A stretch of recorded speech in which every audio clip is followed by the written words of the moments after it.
श्री कृष्ण कहते हैं, जहां अपनों के सामने सच्चाई साबित करनी पड़े वहां बुरे बन जाना ही बेहतर है।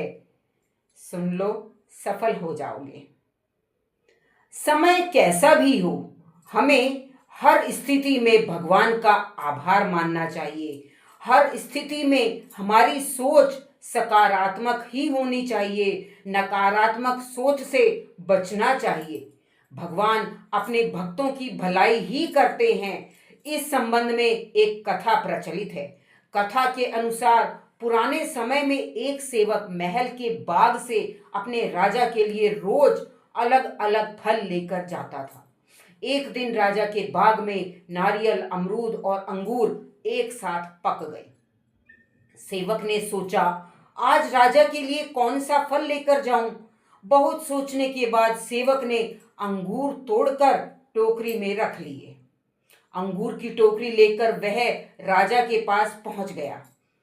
राजा अपने राज्य की समस्याओं की वजह से चिंतित थे और कुछ सोच रहे थे। सेवक ने टोकरी राजा के सामने रख दी और खुद थोड़ी दूर बैठ गया। चिंतित राजा गहरी सोच में थे। वह टोकरी में से एक एक अंगूर उठाते, कुछ खाते और कुछ सेवक के ऊपर फेंक रहे थे।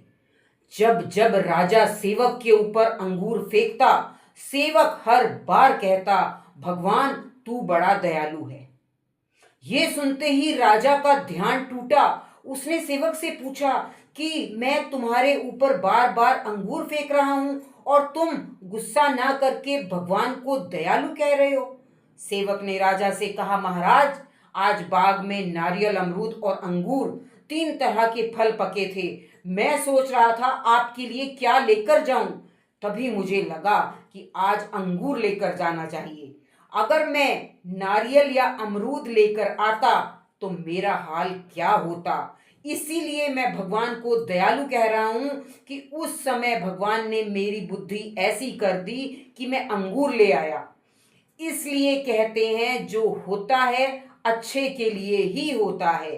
समय पक्ष का हो या विपक्ष का, हमें हर स्थिति में भगवान का आभार मानना चाहिए।